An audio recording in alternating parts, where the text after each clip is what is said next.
Well, back in Malta, once again, I hope I can relax, watch some local football, and not have to worry about shenanigans back home. Please?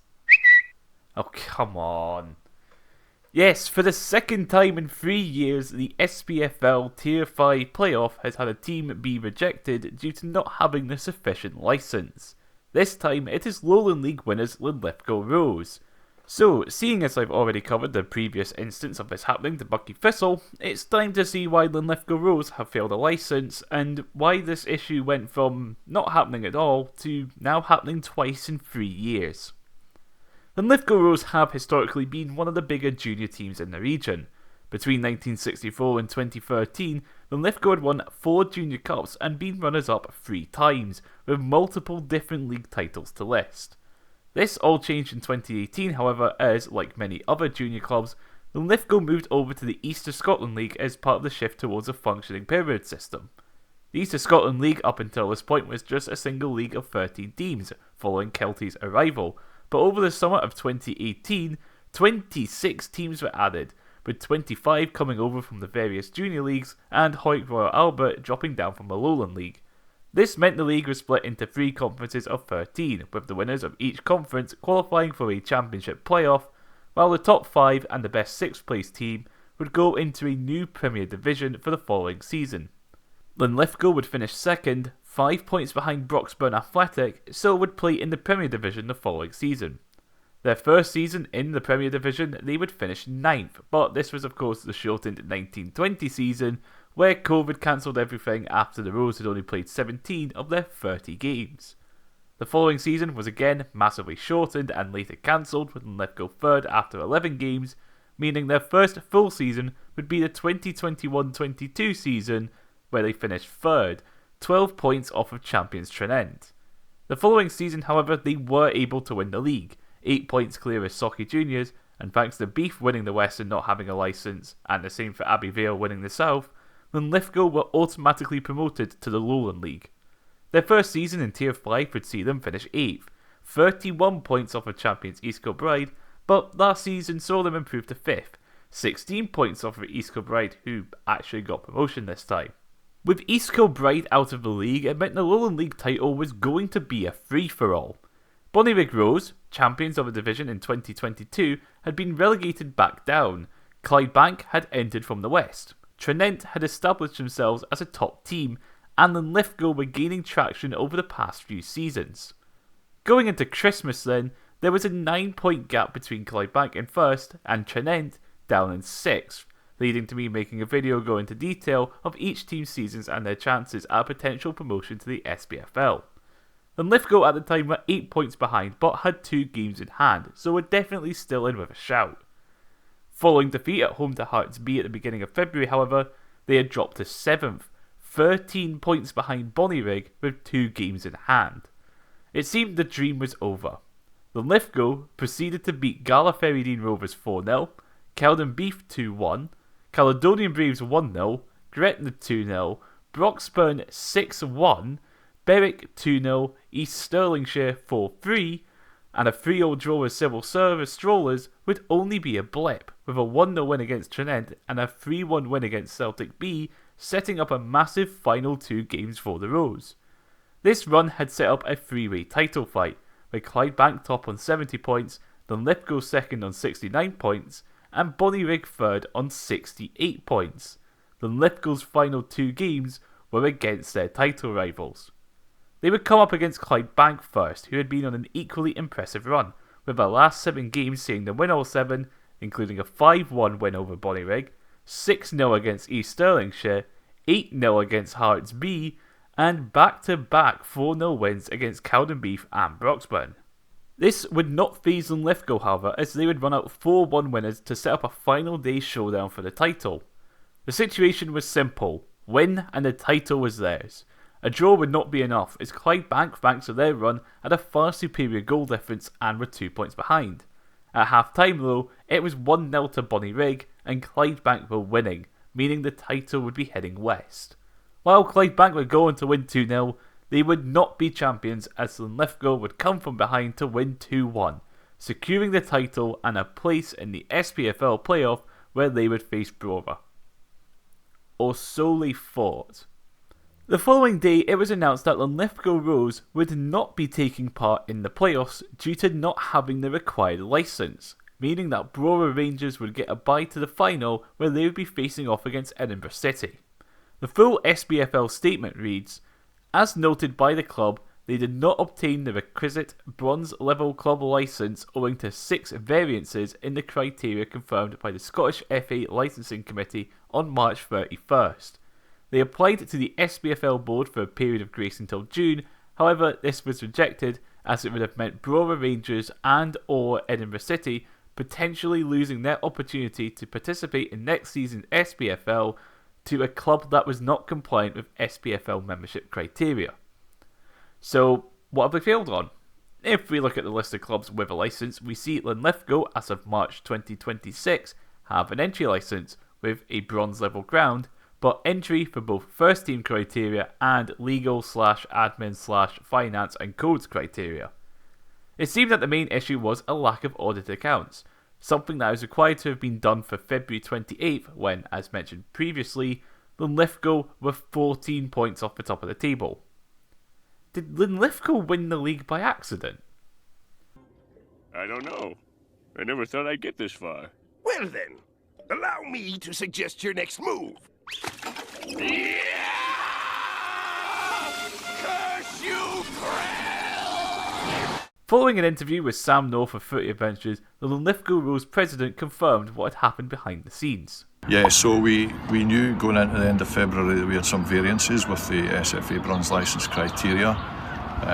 In those circumstances, you are entitled to make a waiver application for a period of grace to resolve them with the SPFL, which we did. We felt in good time, and we thought that we had a good case, because when we went to the SFA for licensing, they didn't throw us out as such. They said, look, we know you're close, come back at the start of June and we'll review you and reassess you and make sure that you're good to go. So our application to the SPFL hinged on an alignment with that 3rd of June date, so that all governance parties in Scotland, in Scottish football, were together. The SPFL had a different date by which we had to be licensed, and it wasn't one which was possible to meet. And so, it's very disappointing, most of all for the players, secondly for our supporters, thirdly for us as a group, and fourthly, I think, for football more widely. You know, we've taken, we've had to make decisions, as we always do at a club, that sometimes you get them right, sometimes you don't. We own what we did and the decisions that we made, but we genuinely thought that we had a good chance of going back in June. You'd have had a bit of time to actually... Yeah. So it was only the accounting... the administration around the accounting, so the actual stadium and the floodlights and everything would be SPFL? There's a bit more to it than that, but the variances, none of them were insurmountable. They're all fixable within a fairly short time. Some of them were personnel related, some of them were... most of them were appointment related and readily resolved, and things that we were already working on. It wasn't. This isn't a situation of, oh, you've not done anything about this. We were actively working on it, including the stuff around the accounts. So Linlithgow had applied for a waiver with the SPFL, which is allowed, and they would get a second look as to whether they met this criteria by the end of June. Referring back to the SFA document, we can see that the next review is labelled as June 2026. Evidently, the SFA and SPFL decided that these issues were something that couldn't be sorted by that time. As mentioned, this is the second time in 3 years a club has been punished for not having a bronze licence. This is despite the fact for the first 8 playoffs, we never heard of any of these problems. Well, this is because up until the 2022-23 season, only an entry-level licence was required to enter the SPFL. Following an AGM for the 2023-24 season, however, it is noted on the SPFL news article that the meeting clubs voted unanimously to make it so SPFL clubs are required to have a bronze licence. This has brought additional costs to clubs, but being in the SPFL means you get to compete in the Challenge Cup, the League Cup, Scottish Cup, and the prize money handed out for where clubs finish in the league. Clubs in Tier 5 and below do not have access to this prize money, or as much prize money, relying on outside benefactors and government grants. Clydebank, who ultimately finished second, were able to get a bronze licence, but this was after upgrades to the ground were completed at a great cost, with the club getting help from the British government's Pride in Place scheme, granting them £240,000. Across the 34 Tier 5 clubs, only 7 have a bronze licence as it stands, 8 if Linlithgow get one over the summer, significantly reducing the amount of clubs who can compete in the playoffs. The 3 clubs with a bronze licence in the Lowland League were Bodyrigg, who had just been relegated from the SPFL, Clydebank, who earned theirs this season, and Cumbernauld Colts, who finished 6th, 19 points behind Linlithgow. Another thing people brought up at the time was how Dumbarton, Edinburgh City, Hamilton and Inverness were competing in the SPFL without a bronze licence, but these 4 were stripped of their bronze licence for financial issues and were punished with a points deduction, multiple in the case of Hamilton, and they are all highly likely to regain it for next season. So, what can be done to prevent this situation then? Well, the Lowland League themselves put out a statement reading, "The responsibility for achieving and retaining the required licence rests in the first instance with each individual club. To safeguard the integrity of the pyramid and fulfil our obligations within Scottish football, the SLFL board will now look to develop a comprehensive plan to ensure as far as possible that we consistently have eligible bronze licensed clubs ready to contest the playoff in future seasons. As part of this, the board will implement a proactive framework designed to guide our member clubs towards achieving and maintaining the necessary Scottish FA club licensing criteria well in advance of the season's end. These will include identify at an early stage those clubs with realistic promotion ambitions, monitor their progress against Scottish FA club licensing criteria during the season, and provide clear guidance on expectations, milestones and consequences where progress is not sufficient." Well, it's good to see the Lowland League being proactive in this. They are right in that it is up to clubs, but as we have seen, sometimes clubs will take a gamble and it doesn't pay off. People have suggested giving the playoff spot to the next eligible team, but with how little clubs are eligible, I don't think this is a precedent we should be setting, seeing as you can theoretically finish way down the table and still get a shot at promotion. The most sensible option would of course be going back to the previous requirement of an entry license, which was seemingly fine until more clubs started getting their license and league clubs started dropping into the abyss that is mid-table of the Lowland League, with the motion to change to the current system being made by Stenhousemuir, who had just finished 6th, 8 points above the relegation playoff. With the aforementioned lack of financial opportunity to clubs in Tier 5 compared to Tiers 4 and above, maybe putting in a probation period of a couple of seasons to sort out required upgrades could be put in place, with Bucky Thistle being denied due to not having a club doctor and Linlithgow not having audited accounts. These are issues that can be solved in a few months at most, so to deny promotion seems a bit cruel. Will any of these changes to make it easier to go between Tiers 4 and 5 be made though?